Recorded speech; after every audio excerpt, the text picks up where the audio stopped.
Welcome, explorers of the unknown, to another thrilling episode of Galactic Conundrums.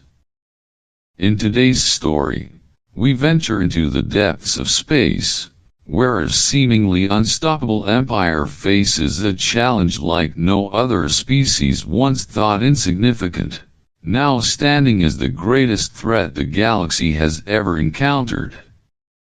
Imagine an advanced alien race, the Crosians, whose mighty empire spans countless worlds. Their technology is unmatched, their soldiers are unyielding. Yet, against the backdrop of their latest conquest Earth, they are met with an enemy that defies all expectations: humans. Armed with primitive weapons, these fragile beings resist the seemingly invincible force of the Crosian fleet, not with advanced tech, but with something far more dangerous: unshakable resolve.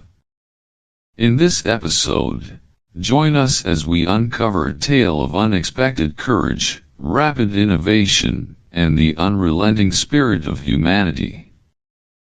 Watch as an empire known for its invincibility is forced to reconsider everything it knows about war, survival, and what it truly means to be the dominant species. This is the story of a battle that will change the fate of the galaxy, a battle that the Crosians never saw coming. Get ready for a tale filled with intense action, mind-bending strategy, and a fight for freedom that could alter the balance of power in the universe forever. Congratulations, you've just declared war on the galaxy's deadliest species. The command bridge of the Crosian fleet, once a symbol of triumph, now hums with an unsettling energy. Its dark, metallic surfaces glint under the flickering lights, casting long, twisted shadows across the room. The bridge is silent, save for the soft clicks and whirs of the sophisticated systems monitoring the battlefield. A cold, suffocating tension hangs in the air. Admiral Thurk, tall and imposing with his segmented exoskeleton glinting in a dim light, stands before the panoramic view of Earth below. His many eyes flicker to the holographic display as Commander Call's voice crackles through the communication channel. The message is laced with an artificial cheerfulness, the kind used to mask discomfort, yet there is no denying the dark undercurrent that runs through it. Commander Call, congratulations, Admiral Thurk. The invasion of Earth is a success. The planet is ours. A moment of silence passes as the Thurk's antennae twitch, sensing a disturbance in the flow of the report. The weight of the words doesn't feel right. A successful invasion should be marked by pride, not this uneasy stillness in his chest. His voice, smooth but laced with suspicion, breaks the silence.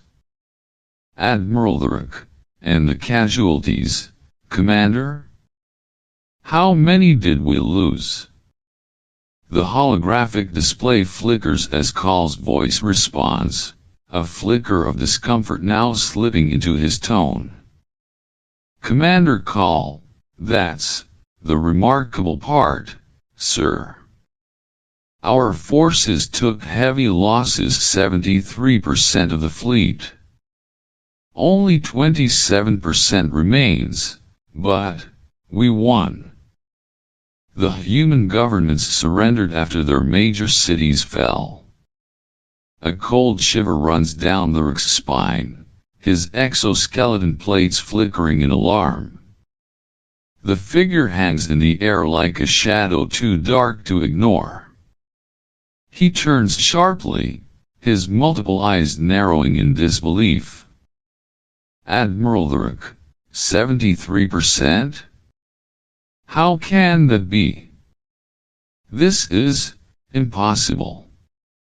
A ripple of confusion courses through his body as he clutches the edge of the command table, a rush of frustration bubbling beneath his composed exterior. How could such a small, insignificant species, fragile, lacking in natural armor, limited by primitive technology, have caused such devastation?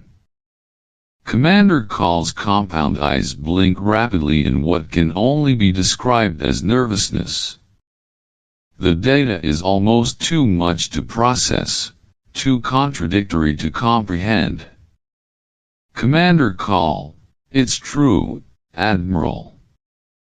They fought with weapons we've never seen before. Grenades, explosions, primitive, yes, but deadly. And their courage, it was as if they didn't fear death at all.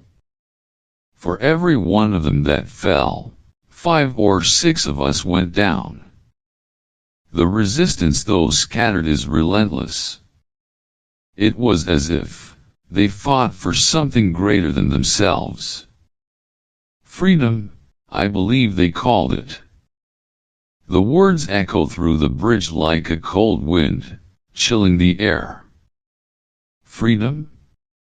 What could a species like humans know of such a thing? They were supposed to be weak, to crumble under the might of the Crosian Empire. But here they are, standing defiant, pushing back against an unstoppable force with no regard for their own survival. The thought gnaws at Thurik's mind, the pieces of this puzzle shifting and changing shape. The view screen shifts to battlefield footage. The humans, small and frail, charge into the fray with reckless abandon, hurling primitive explosive devices, taking down the towering Crosian warriors with an unyielding fury. The Crosians, towering giants of steel and plasma, are toppled by the sheer force of the human will. As savage, raw energy fills the battlefield, Thurik's antennae quiver, his thoughts spiraling into disbelief. He had expected resistance. But this was something entirely different. Admiral Thurik, how is this possible? Their weapons they are primitive. No energy weapons. Just fire, smoke, and death. Commander Call, they don't fear death, sir. They fight for something we can't understand. Freedom. It's a concept beyond anything we've encountered. They will die for it. In numbers that defy all logic. The reality of the situation begins to settle in.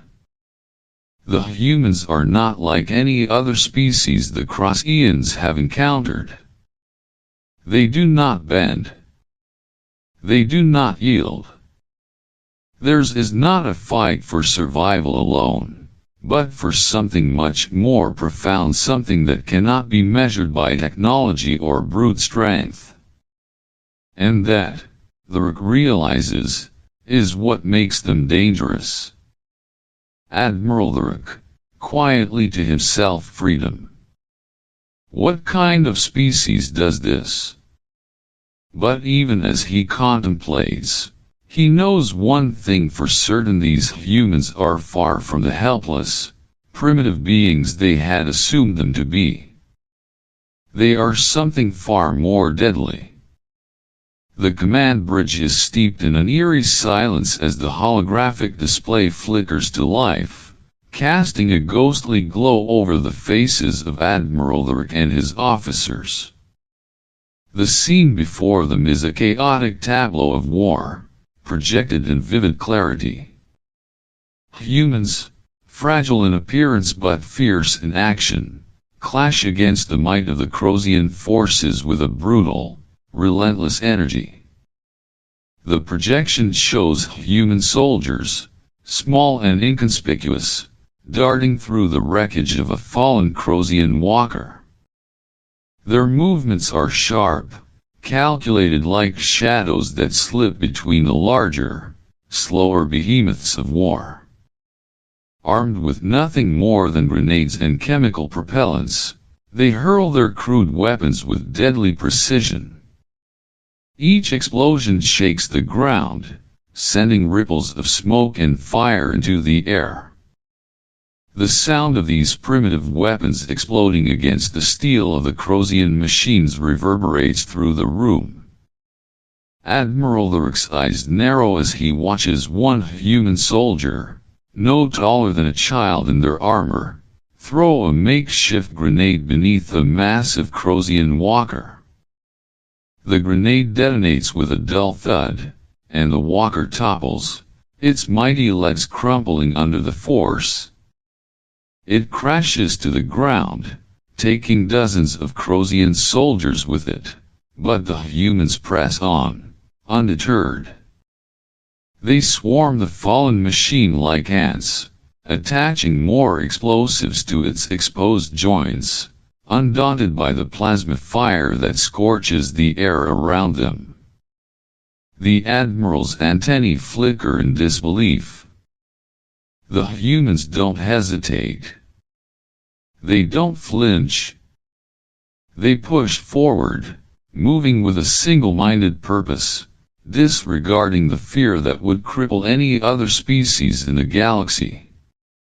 Lieutenant Rax watches the footage, his mandibles twitching in an uncharacteristic display of unease. His voice is low, a soft hiss of realization that carries through the tense silence. Lieutenant Rax, they value freedom more than their own lives. Admiral Lurik's exoskeleton plates shimmer in the dim light as he leans forward, his eyes glued to the display. The realization strikes him with the force of a hammer. The humans, small and fragile, have something far more dangerous than any weapon in the galaxy.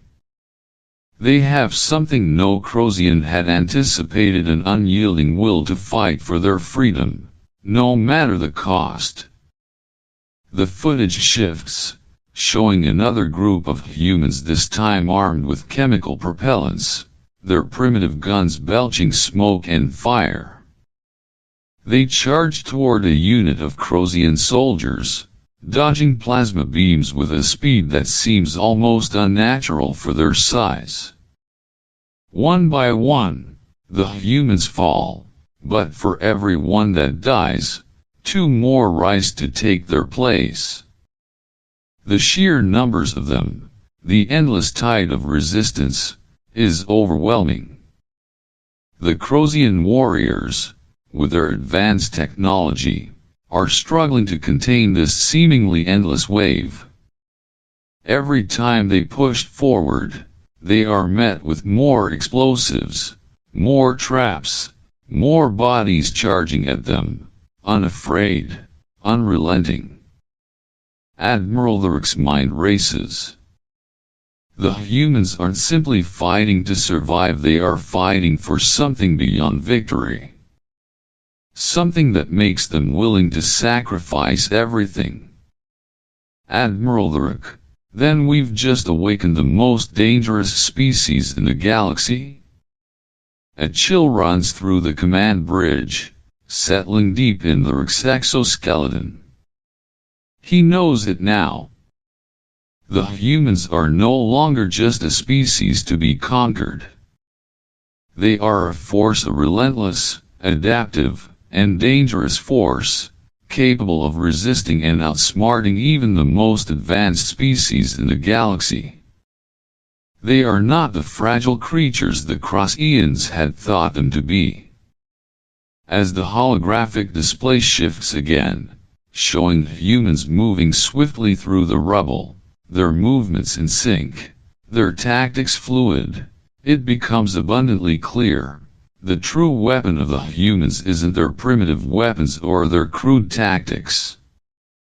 It's something far deeper, something that drives them to fight with a determination that could shatter empires. The air in the command bridge feels heavier now, the weight of this realization settling over the officers like a storm cloud. There is no easy victory here. No simple conquest. The humans have made it clear they will never yield. And that, in itself, is the most dangerous thing about them. In the silence that follows, the hum of the ship's systems seems to grow louder, more oppressive. Admiral Lurk turns his gaze away from the holographic display, his mind spinning with the implications of what he has just witnessed. The battle is far from over. If anything, it has only just begun. The Crosian Empire has never faced an enemy like this before. And Lurk knows, with a growing sense of dread, that this will be a fight unlike any other in the history of the galaxy. The air in the command bridge feels thick, suffocating. The walls hum with a steady pulse of machinery, but there's an undercurrent of tension, an electric charge that seems to vibrate through the very bones of the ship. Admiral Lurk stands in the center, staring at the holographic map of Earth, the small blue planet now glowing ominously before him. The once familiar image of conquest has morphed into a strange, foreboding puzzle, and every piece is slipping out of his grasp. His eyes shift to the data streams cascading across the room. The statistics, once a sign of victory, now present a grim story: an invasion force that should have crushed a primitive species, now battered and broken. The numbers flicker and shift, showing the staggering losses, nearly 73% of their fleet obliterated. Only 27% remains. The Crosian Empire, renowned for its might, is faltering against what should have been a simple conquest. Admiral Lurk's hand clenches at his side. The weight of his thoughts bears down on him, the enormity of their failure pressing into his chest like a suffocating hand. He turns sharply, his antennae twitching in agitation. The officers around him move with a mechanical precision, their forms tense, waiting for his decision. Admiral Lurk, murmuring to himself, how did it come to this? The soft murmur of the crew fades as Commander Call steps forward, his compound eyes gleaming with a hard, unyielding anger. His voice cracks the heavy silence like a whip, harsh and direct. Commander Call, we cannot negotiate with these primitives. This human infestation must be eradicated. We've lost enough already, but the planet Earth is ours to destroy. The Emperor will not accept anything less. The words hang in the air, sharp and bitter, but Admiral Lurk does not respond immediately. Instead, he studies the image of Earth on the holographic screen, now rotating slowly, the blue oceans and green continents starkly beautiful in their simplicity. He can almost feel the planet's pulse, its delicate balance teetering on the edge of destruction. Admiral Lurk, quietly annihilation. That would mean the end of Earth, and most likely, the end of us. He glances up at the officers gathered around the table, their faces etched with weariness and uncertainty. Their eyes dart nervously between each other, each one knowing what this decision will mean, but none brave enough to speak the truth aloud. The Admiral's gaze lingers on Lieutenant Rax, who steps forward now, a dark expression crossing his face. Rex's claws tap a series of controls on his wristband, and the room darkens for a moment before a new set of images emerges. The holographic display flickers, showing footage of the humans once again, this time in a different light. A human soldier is seen hunched over a damaged Crosian weapon, twisting and turning it with surprisingly deft hands, a look of concentrated curiosity on their face. The screen shifts, showing other humans, tearing apart a wrecked Crosian vehicle and studying the inner mechanisms. It is not just destruction they are causing, they are learning, understanding, adapting. Lieutenant Rex, gravely, sir, they've been reverse engineering our technology. Our plasma weapons, our communication systems, they've taken them apart and reconstructed them. Their learning rate is exponential. We're not just dealing with a species of primitive fighters anymore. We're dealing with creatures capable of mastering our technology in a matter of days. The words strike like thunder, a cold, sickening realization creeping into the room. Admiral Lurik's heart tightens, and for the first time, a flicker of genuine fear crosses his face. The humans, in their primitive state, have found a way to turn the tide. They are not simply fighting back, they are evolving faster than the Crosians can counter. The footage changes once more, showing a human soldier wielding a reconfigured Crosian weapon. The weapon, once a symbol of overwhelming power, is now turned against its creators. The soldier's fragile, small, but their eyes burn with the ferocity of a species unwilling to be dominated. Their ingenuity is terrifying. Admiral Lurik's mind races. He feels the shift inside him, a profound understanding creeping into his thoughts. These humans, though weak in body, are strong in mind. They are unpredictable, dangerous not because of what they have, but because of how quickly they adapt, how deeply they understand their surroundings, and how fiercely they cling to the one thing the Crosians never anticipated: freedom. The room is heavy with silence as the last images of human ingenuity fade from the screen. The weight of the moment lingers, and all eyes turn toward Admiral Lurik, waiting for his command. Admiral Lurik, softly, yet firmly: they may be primitive, but they are a force to be reckoned with. We need to understand them before we proceed. A hushed murmur spreads through the officers, some eyes widening with confusion, others narrowing in suspicion. Commander Call steps forward again, his voice harsh and dismissive. Commander Call, understand them? Negotiate with them? We've never negotiated with defeated enemies, and we certainly shouldn't start now. Admiral Lurik's eyes lock with Call's, a quiet fire burning within them. Admiral Lurik, we may have underestimated them, Call.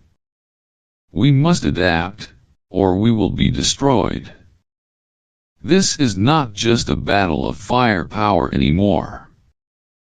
This is a war of wills. And we need to understand how strong theirs is. He turns back to the map of Earth, his gaze lingering on the flickering blue planet. The decision is made, though it does not sit easy with him. The Crosians have always been the unstoppable force in the galaxy, the conquerors. But this time, it is the humans who have changed the rules of the game. Admiral Lurk, to himself, we have awakened something we may not be able to control. But there is still a chance, a slim one, to make peace.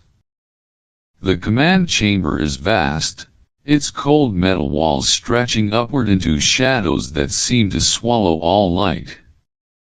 The floor, smooth and reflective, mirrors the tension that fills the air. A distant hum from the ship's systems provides a constant undertone, but it is drowned out by the palpable silence that hangs between the Crosian officers and their unexpected visitors. In the center of the room, Admiral Lurk stands, his exoskeleton gleaming, his eyes fixed on the view before him. The humans have arrived. A barrier, shimmering with energy, separates the two sides. On the other side, a small group of humans, no more than a handful, stand facing him. The difference between them and the Crosians is stark. While the Lurk's form is sleek, terrifying in its power, the humans appear fragile, so much smaller in comparison, yet their presence seems to fill the space with an undeniable intensity.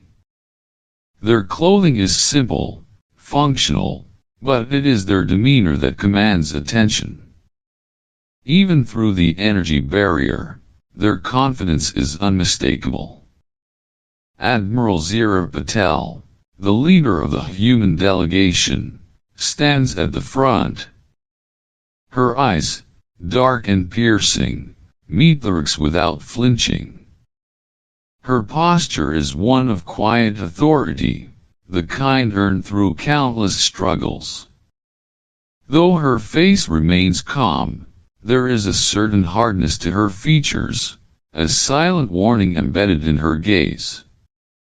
Despite her size, despite her outward fragility, there is a presence to her that suggests something much more dangerous than it appears. As the silence stretches on, Admiral Lurk's antennae twitch, his mind racing. There is no doubt these humans are not like the others. They are different, and the realization gnaws at him. He steps forward, his voice cutting through the silence like a sharp blade. Admiral Lurk, what do you want, human? Admiral Zira Patel does not immediately answer, her eyes scanning the room as if taking in every minute detail. When her gaze finally rests on Lurk again, it is unwavering. Admiral Zira Patel, we don't want war, she says, her voice smooth but firm, each word deliberate. But we will defend our planet at all costs. Her words hang in the air, heavy and full of meaning. Lurk can feel the weight of her statement pressing down on him. He shifts slightly, his exoskeleton plates making a faint clinking sound, a subtle sign of his discomfort. His eyes narrow, searching for any sign of weakness, any hint that she might be bluffing. He crosses his arms, his voice cold, mocking. Admiral Lurk, you're bluffing. We control your skies and cities. What resistance can you possibly offer now? Patel's lips curl into a small, almost imperceptible smile. There is no fear in her expression, no hesitation. In fact, there is something almost unnerving about her calmness. Admiral Zira Patel, and yet, here you are negotiating with us instead of celebrating your victory. Her words pierce through the tension like a needle through fabric. The command chamber falls silent once again, the hum of the ship's systems louder now, almost deafening in the quiet that follows. Lurk's antennae flicker, and for a moment, he feels the sting of truth in her words. It is an insult, but also an undeniable observation. The Rook feels a flicker of anger stir within him, but he controls it, clamping down on the rising emotion. Instead, he studies the humans with renewed interest. The situation has shifted, no longer about crushing an inferior species, but about confronting something much more complicated, something he hadn't anticipated. Patel steps closer to the barrier, her eyes never leaving the Rook's. She moves with purpose, each step confident, as if she knows the very ground she walks on. She begins to speak again, her tone now edged with determination. Admiral Zira Patel, we have no interest in your resources or your empire. What we want is simple: your forces off our planet. And we demand a protective zone around our solar system. No more interference. No more conquest. The room feels colder now, the temperature seemingly dropping as her words sink in. The holographic displays flicker momentarily as the implications of her statement settle over the room.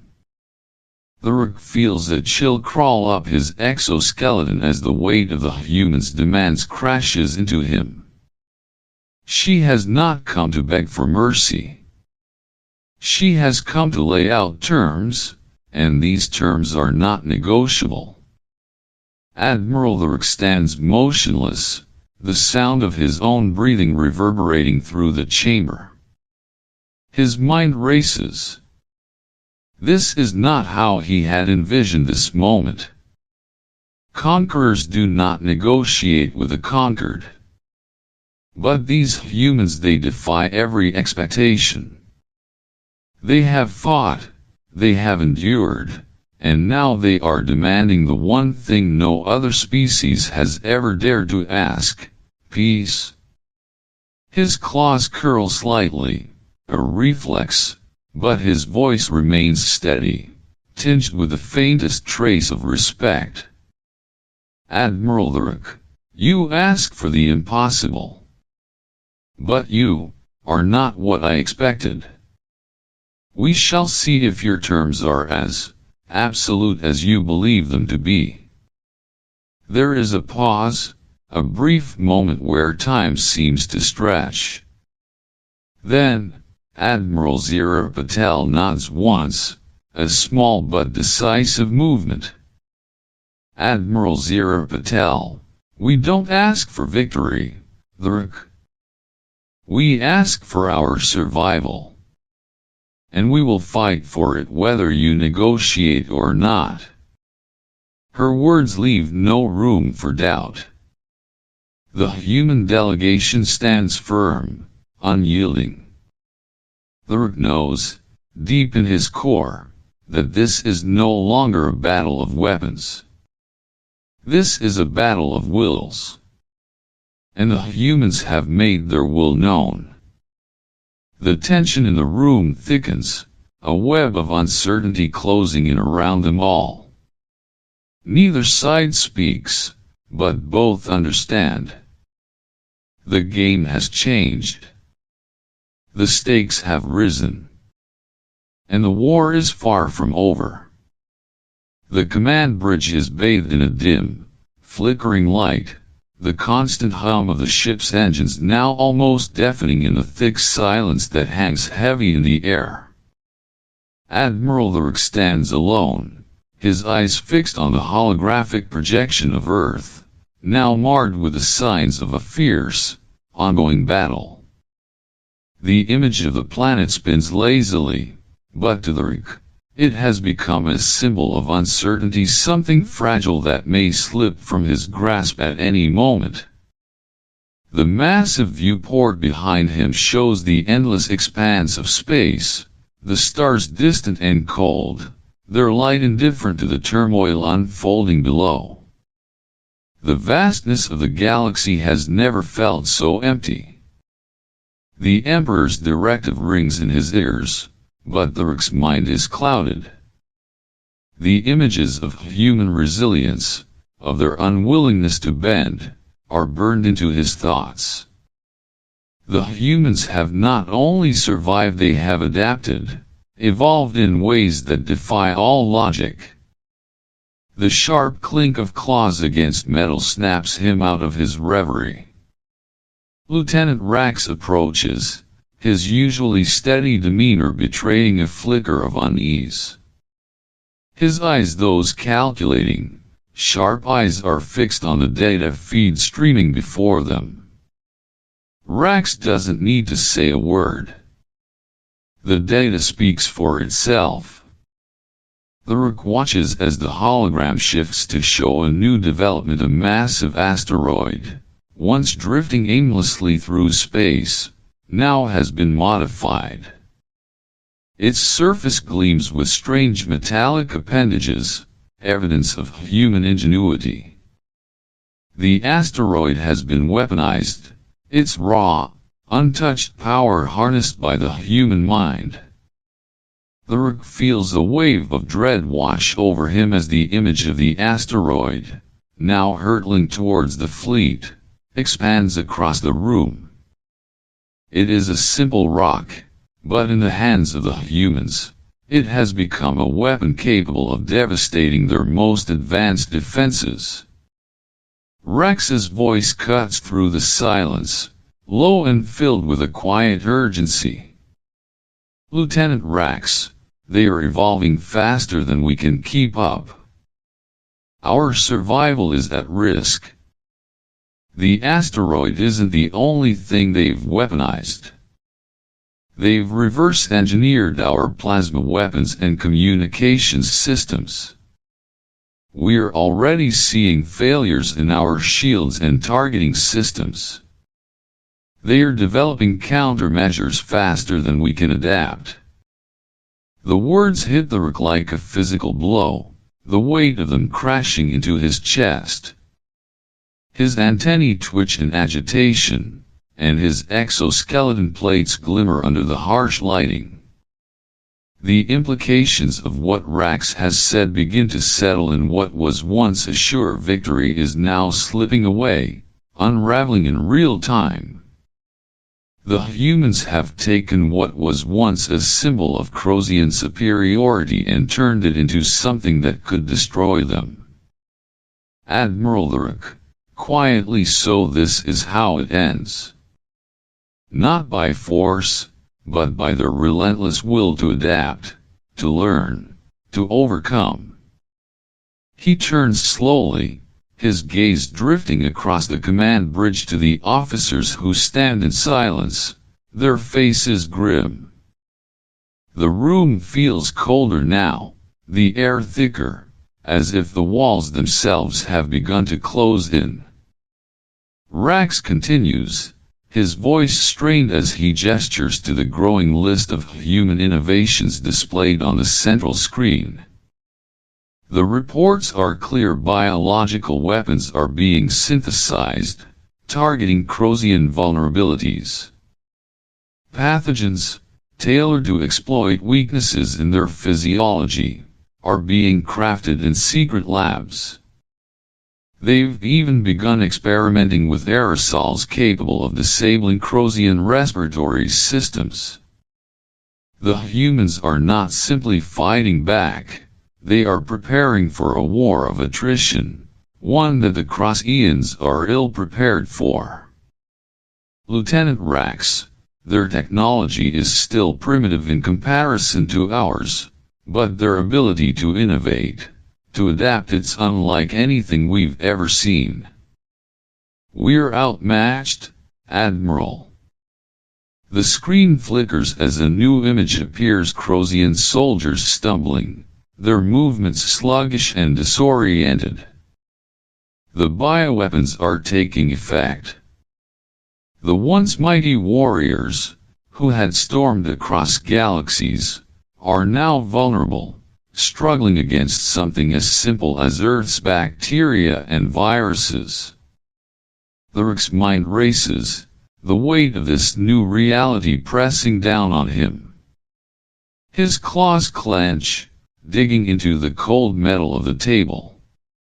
The Empire's directive is clear: send reinforcements, continue the invasion, do not retreat. The Emperor has commanded it.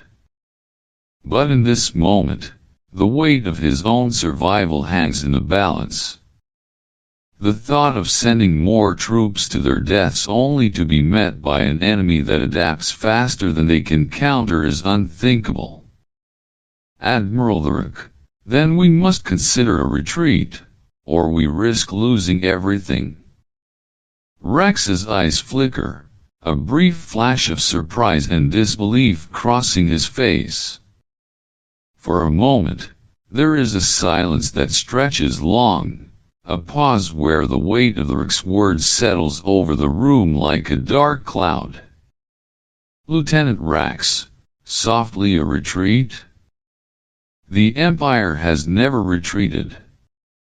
The words seem to hang in the air, reverberating with the centuries of pride and conquest that have defined the Crosian Empire. The very idea of retreat, of stepping back, of yielding feels like a betrayal, like an unthinkable surrender. But the Rick feels it, deep in his core. The battle is not about might anymore. It is about survival. The Empire can fight, yes, but can it fight against an enemy that evolves faster than they can anticipate? An enemy that, with each passing day, becomes more dangerous? Admiral Rick, and what is the cost of victory, Lieutenant?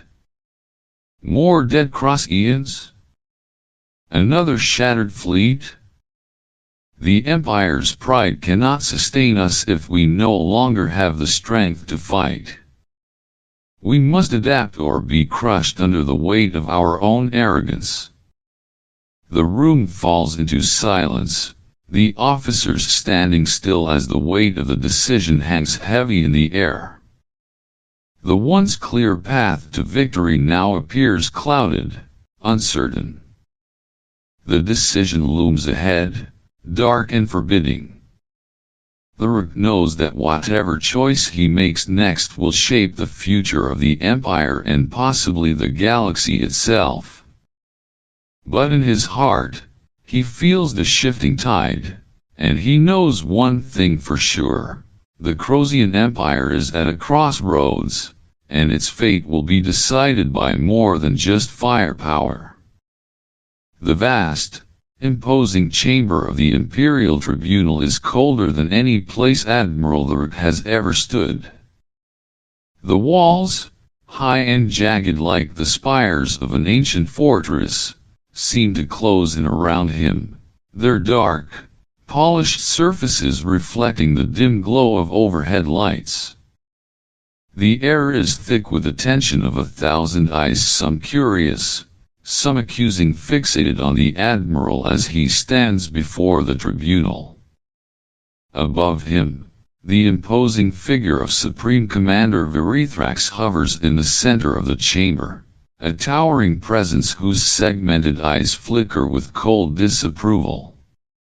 The other members of the tribunal, a mix of military leaders and imperial advisors, are seated in a semicircle, their forms shrouded in the shadows, their gazes sharp and unwavering. The Rick's posture remains rigid, his many eyes scanning the room as he waits for the proceedings to begin. The tribunal is here to judge his actions, his decision to retreat from Earth, to consider negotiation with a species that, until recently, was deemed insignificant. The weight of their gaze presses down on him, but he remains steadfast. There is no turning back now. The voice of the presiding judge cuts through the tension, echoing off the cold walls, its tone accusatory.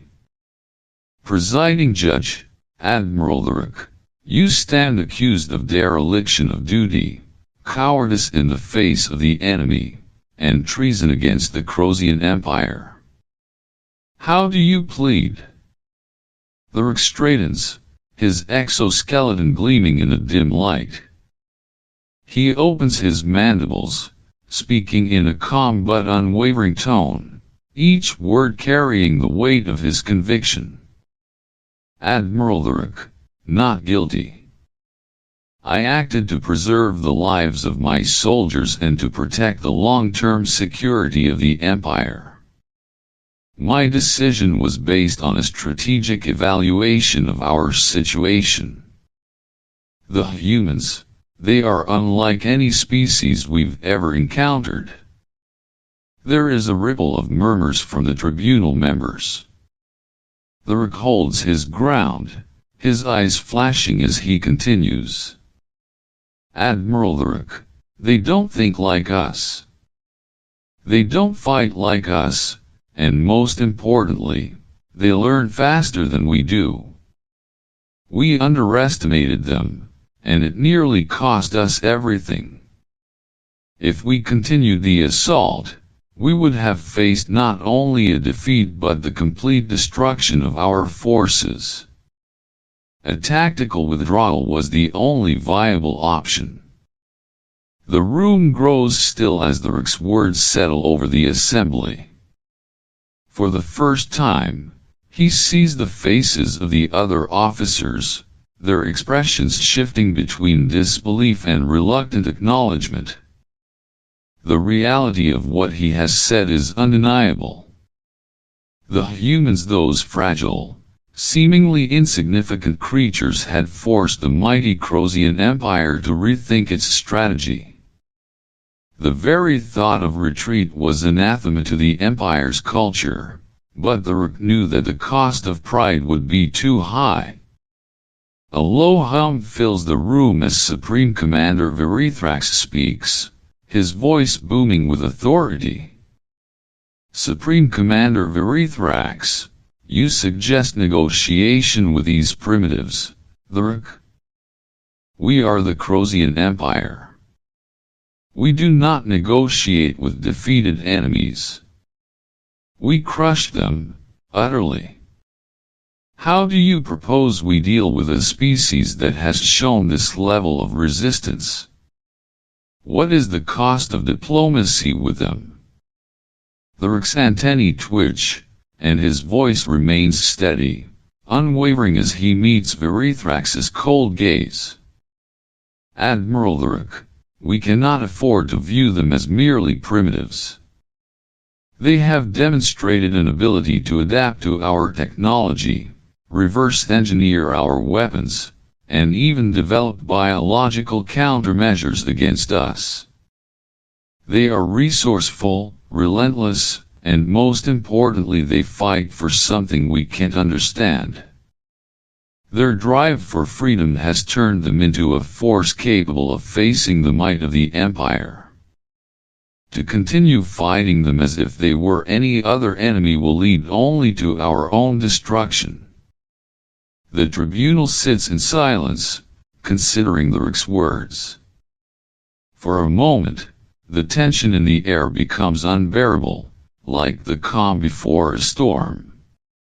It is clear that the decision before them is not an easy one. Lyric stands tall, awaiting the verdict, knowing that the future of the Empire may very well hinge on the choices made in this chamber. Then, unexpectedly, a voice rings out from the shadows. It is Empress Valeria, her presence filling the room with an undeniable weight. She steps forward, her regal form bathed in a soft, almost ethereal light that contrasts sharply with the harshness of the tribunal chamber. Her eyes, sharp and calculating, lock onto Lyric as she addresses the assembly. Empress Valeria, the galaxy has changed, Admiral. These humans are unlike anything we have encountered. Their resilience, Their adaptability, their unyielding will to survive, these are qualities that demand not just respect, but caution. You have acted in the best interest of the Empire, the Rook. And while our pride may be wounded, our survival must come first. A ripple of surprise passes through the tribunal, but Valera's words carry undeniable authority. She raises her hand, and the murmurs die down as she continues. Empress Valera, you will be exonerated, Admiral. Your actions have been validated. You are promoted to High Admiral and given full authority to establish diplomatic relations with Earth. It is time we recognize the potential for peace, before the situation escalates beyond our control. The weight of her decision settles like a heavy mantle, and for the first time in this entire ordeal, the Rook feels a flicker of hope. The room, once filled with judgment, now shifts with a sense of purpose. The Empress has spoken, and her decree is final. The Empire will change its course, and so too will its future. Empress Valera, with a commanding tone, go, Admiral. Negotiate for our future. Ensure that this galaxy does not descend into war. The Rook bows his head in acknowledgement, a new sense of resolve settling within him. The path ahead will not be easy, but it is clear. The Crosian Empire may have met its match in the humans, but perhaps, just perhaps, this is the beginning of something new. Something that will shape the course of history for both species. As the stars shimmer outside the command bridge, Admiral the Rook stands at the precipice of a decision that will forever change the fate of his empire and perhaps the galaxy itself. With the fate of Earth and the future of the Crosian Empire hanging in the balance, the stakes have never been higher. But one question remains unanswered: can two vastly different species truly coexist? Or will this battle for survival spiral into an intergalactic war that threatens to consume everything? The humans, once seen as fragile and primitive, have proven they are far more than meets the eye. With their courage, ingenuity, and will to fight for freedom, they've forced the mighty Crosian Empire to confront the unimaginable. In the end, it's not just the power of weapons that will decide the victor, it's the strength of resolve, the willingness to adapt, and the desire for peace in a universe where survival is a constant struggle. As the emissaries of Earth and the Crosian Empire prepare for a new kind of battle, one not fought with guns or fleets, but with words and diplomacy, what does the future hold for these two species? Will peace prevail, or will the ghosts of war continue to haunt the stars? We want to hear your thoughts. Do you think diplomacy can truly work between two such different species, or will the conflict between the Crosians and humans continue to grow? Will the Crosian Empire adapt to a new era, or will they try to crush the humans underfoot? Drop your comments below and join the conversation. This is just the beginning, and we can't wait to explore the unknown with you in our next episode. Don't forget to subscribe and hit the notification bell so you never miss an adventure at Galactic Conundrums.